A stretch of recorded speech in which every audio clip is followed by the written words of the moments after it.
전관음유림관작 이색 정관연간 유림관을 읊어짓다. 이색 진양공자 호객 진양공자가 호걸들과 친분 맺어 풍운장회 만팔급 풍운의 장안 회포 우주에 가득했다. 형년일기 휘천과 기운차게 한번 일어나 하늘 무기 휘두르니 수제양류 무한색 수제의 버드나무 제 빛을 잃었었다. 이종은주 성무공 은나라와 주나라 본받아 무공을 세웠으니 위추우화 부문덕 순임금과 우임금 본받아 문장의 덕을 펴야 하리라. 지영수성 귀안정 가득 찬 것 지키고 성취 유지함에는 안정이 제일이라. 호대이공 다반측 큰 일 즐기고 공로 좋아하면 잘못되기 쉽도다. 사만기자 불신지 우리나라는 기자 때부터 중국이 신하 삼지 않던 땅이니 치지도의 위역득 예외로 하여 그냥 둠이 좋았을 것을 호의지동 금옥무 어찌하여 금옥과 같은 발걸음을 일으켜 한매자장 임동토 말에 제갈 물리고 스스로 동쪽 땅으로 몰려왔던가. 비휴야옹 하갸월 날쌘 군사들 달밤에 안시성을 애워싸고 전기요습계 리무 무수한 깃바른 계림에 내리는 새벽 비에 젖었다. 의 신앙 중 일물이 주머니 속 물건 취하듯 쉽다고 말하더니 나지연화 락배구 눈동자 흰 깃에 적중될 것을 그 누가 알았을까. 전공의사 언로삽 전공이 이미 죽어 언로가 막혔다가 가소풍비 궐뿌릿 우습구나. 쓰러뜨린 큰 비석을 다시 세우다니 회두삼규 정관년 머리 돌려 정관의 연호를 3번 소리쳐보니 천말비풍 취삽삽 하늘 끝에서 슬픈 바람만 쌀쌀하게 불어오는구나. 감상일 오세주 작가 이색은 고려 말의 문신학자이며 자는 영숙, 호는 모근이다. 이재현의 문인이다. 예문관대제학과 성균관대사성 등을 역임하며 신유학 보급에 하였다. 우왕의 사부가 되었다. 의화도 회군 이후 이선계의 세력을 견제하려 했으나 그들에 의해 유배되었다. 이 시는 당 태종의 고구려 침략을 소재로 다루고 있으며 작가 이색의 주체적이고 민족주의적인 역사인식을 보여주고 있다. 이 시는 내용상 크게 4단락으로 나누어 살펴볼 수 있다. 먼저 1단락을 보자. 진양공자 결호객 진양공자가 호걸들과 친분 맺어 풍운장회 만팔급 풍운의 장안 회포 우주에 가득했다. 형년일기 휘천과 기운차게 한번 일어나 하늘 무기 휘두르니 수제양류 무한색 수제의 버드나무 제방이 빛을 잃었었다. 태종이 제위에 오르기 전에는 주로 호방한 사람들과 친분을 맺고 지냈다. 그의 호방한 기운은 세상에 가득하고 우주, 팔극에 가득했다.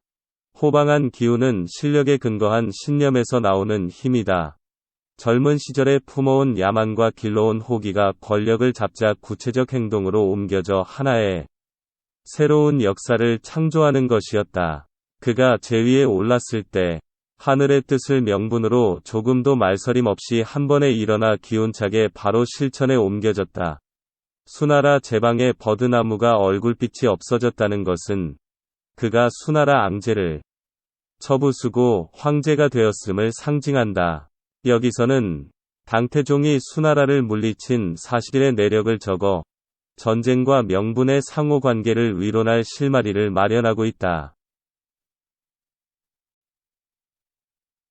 이 단락을 보자. 이종은주 성무공 은나라와 주나라 본받아 무공을 세웠으니 위추우화 부문덕 순임금과 우임금 본받아 문장의 덕을 펴야 하리라. 지영수성 귀안정 가득 찬 것 지키고 성취 유지함에는 안정이 제일이라. 호대이공 다반측 큰 일 즐기고 공로 좋아하면 잘못되기 쉽도다.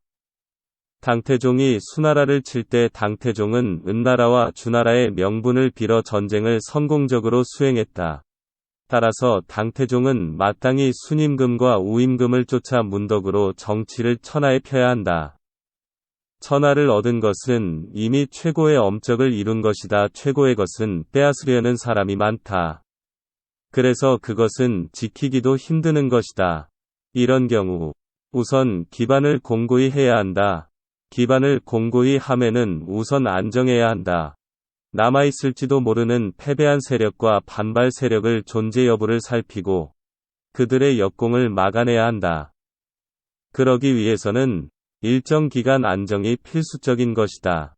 그런데도 당태종은 천하를 차지하고 아직 그 기반을 공고히 다지지도 못하였다. 이러한 형편에 오히려 더욱 욕심을 내어 고구려를 공격하는 것은 위험하고 무리한 일이라는 것이다.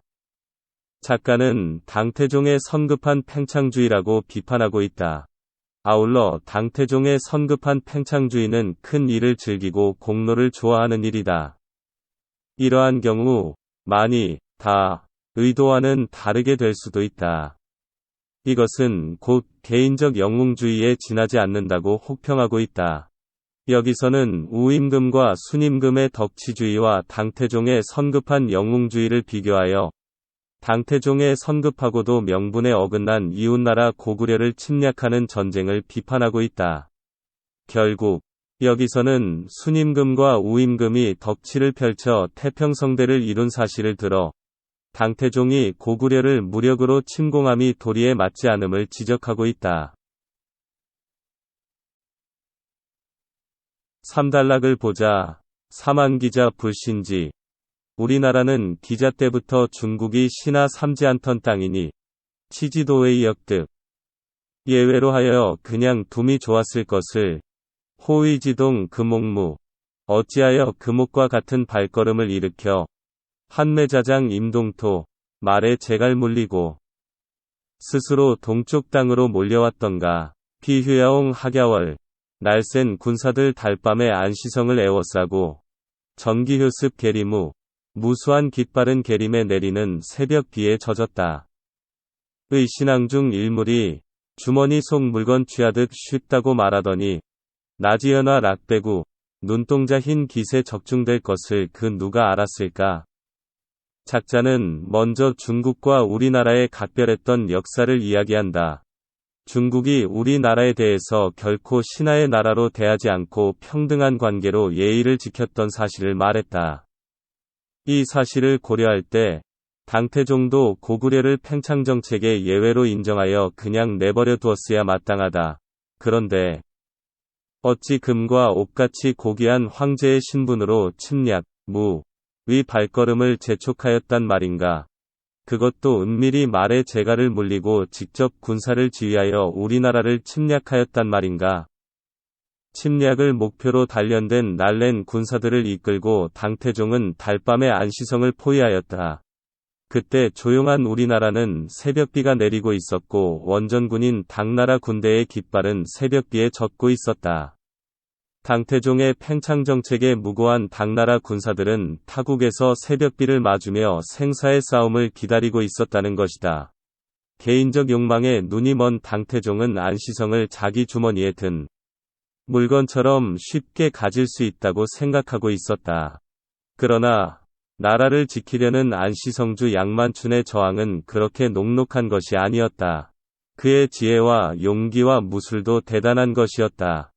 양만춘이 쏜 화살, 배구, 은 침략 전쟁을 일으킨 당사자인 당태종의 눈을 정확히 맞추어 태종의 눈은 떨어지고 안시성에서 철수할 수밖에 없었던 것이다.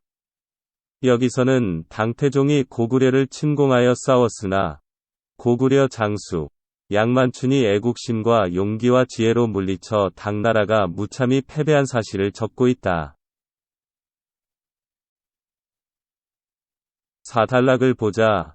전공의사 언로삽. 전공이 이미 죽어 언로가 막혔다가 가소풍비 걸복립 우습구나. 쓰러뜨린 큰 비석을 다시 세우다니. 회두삼규 정관년. 머리 돌려 정관의 연호를 3번 소리쳐보니 천말비풍취삽삽. 하늘 끝에서 슬픈 바람만 쌀쌀하게 불어오는구나. 유림관을 지나는 작가는 과거의 역사를 생각했다. 신하인 전공이 이미 죽어 언로가 막혀 태종의 선급이한 팽창정책이 무리하게 시행되었다. 그 결과로 안시성주 양만춘에게 비참한 패배를 당했다. 태종은 자신의 행동을 후회하고 전공을 생각했다. 그는 전공의 비석을 다시 세웠다. 그는 당태종의 이러한 어리석음이 참으로 우습다. 가소는 것이다. 그래서 그는 그 비석을 돌아보았다. 그리고는 정관연간에 있었던 일을 3번이나 되새겨보았다. 하늘도 그때의 일을 아는지. 하늘 끝 먼 곳으로부터 슬픈 바람이 쌀쌀하게 비석에 몰아치고 있었다고 적고 있다.